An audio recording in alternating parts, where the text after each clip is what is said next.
अगर मैं आपसे कहूं कि भारत में एक ऐसा मंदिर है जिसे बनाने में पूरे 11 साल लग गए, जिस पर 100 करोड़ रुपए से भी ज्यादा खर्च हुए, जहां हर साल लाखों लोग आते हैं, लेकिन फिर भी ज्यादातर लोग उसके असली रहस्य को समझ नहीं पाते, तो क्या आप विश्वास करोगे? मैं बात कर रहा हूं वृंदावन के प्रसिद्ध मंदिर की। एक ऐसा मंदिर जो रात में किसी महल की तरह चमकता है, जिसकी दीवारें बोलती हैं, जिसका हर पत्थर एक कहानी सुनाता है और जिसका नाम ही अपने अंदर एक ऐसा रहस्य छुपा हुआ है जिस पर बहुत कम लोग ध्यान देते हैं। आखिर प्रेम मंदिर का नाम प्रेम मंदिर ही क्यों रखा गया? किसने बनवाया था ये भव्य मंदिर? इसे बनवाने में 11 साल क्यों लगे? 100 करोड़ रुपए से ज्यादा खर्च करने की जरूरत क्यों पड़ी? और वो कौन सी बात है जो लाखों लोग यहाँ आकर भी नहीं समझ पाते? आज की इस वीडियो में हम जानेंगे प्रेम मंदिर की पूरी कहानी, शुरुआत से लेकर उस रहस्य तक जिसके बारे में बहुत कम लोग बात करते हैं। कहानी की शुरुआत होती है साल 2001 14 जनवरी का।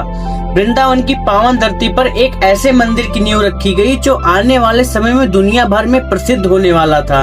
एक मंदिर का सपना देखा था जगत गुरु कृपालु महाराज ने। उनका उद्देश्य सिर्फ एक मंदिर बनाना नहीं था, बल्कि एक ऐसा स्थान बनाना था जहां आने वाला हर व्यक्ति प्रेम और भक्ति का अनुभव कर सके। लेकिन ये काम इतना आसान नहीं था। हजारों कारीगर, दिन रात की मेहनत, विशाल संगमरमर के पत्थर और लगभग 11 वर्ष का समय, तब जाकर तैयार हुआ प्रेम मंदिर। सबसे कम चर्चित बात, लेकिन अब आती है वो बात जो बहुत कम लोग जानते हैं। जब लोग प्रेम मंदिर जाते हैं तो वो उसकी रोशनी देखते हैं, उसकी सुंदरता देखते हैं, फोटो खिंचवाते हैं और वापस लौट आते हैं। लेकिन बहुत कम लोग उसकी दीवारों को पढ़ते हैं। जी हाँ, पढ़ते हैं, क्योंकि प्रेम मंदिर की दीवारों पर सिर्फ नक्काशी नहीं की गई, बल्कि भगवान श्री कृष्ण की पूरी जीवन गाथा को पत्थर पर उकेरा गया है। गोवर्धन लीला, कालिया नाग दमन, रास लीला, माखन चोरी, हर दृश्य अपने अंदर एक संदेश छुपाए हुए हैं। यानी ये मंदिर सिर्फ देखने के लिए नहीं, समझने के लिए बनवाया गया था। लेकिन अब आता है वो सवाल जो शायद आपने पहले कभी नहीं सोचा होगा। आखिर इस मंदिर का नाम कृष्ण मंदिर क्यों नहीं रखा गया? राधा मंदिर क्यों नहीं रखा गया? आखिर में प्रेम शब्द को ही सबसे ऊपर क्यों रखा गया? क्योंकि इस मंदिर का उद्देश्य केवल भगवान की पूजा करवाना नहीं था, बल्कि दुनिया को ये बताना था कि प्रेम ही वो शक्ति है जो इंसान को भगवान से जोड़ती है। और शायद यही कारण है कि करोड़ों रुपए खर्च करने के बाद भी इस मंदिर की सबसे कीमती चीज उसका संगमरमर नहीं, बल्कि उसका संदेश है।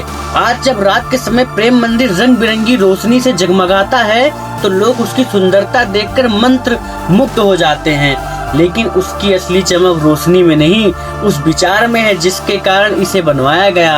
एक ऐसा विचार जो कहता है कि प्रेम में कोई कारण, कोई धर्म नहीं है, भक्ति से बड़ा कोई मार्ग नहीं है, और भगवान तक पहुंचने का सबसे आसान तरीका, आसान रास्ता प्रेम ही है। शायद यही वजह है कि प्रेम मंदिर सिर्फ एक मंदिर नहीं, बल्कि एक संदेश बन चुका है। एक ऐसा संदेश जो आने वाली पीढ़ियों तक जीवित रहेगा। अगर आपको ऐसी अनसुनी, धार्मिक और रहस्यमयी कहानियाँ पसंद है तो चैनल को सब्सक्राइब कीजिए और कमेंट में राधे राधे जरूर लिखिए।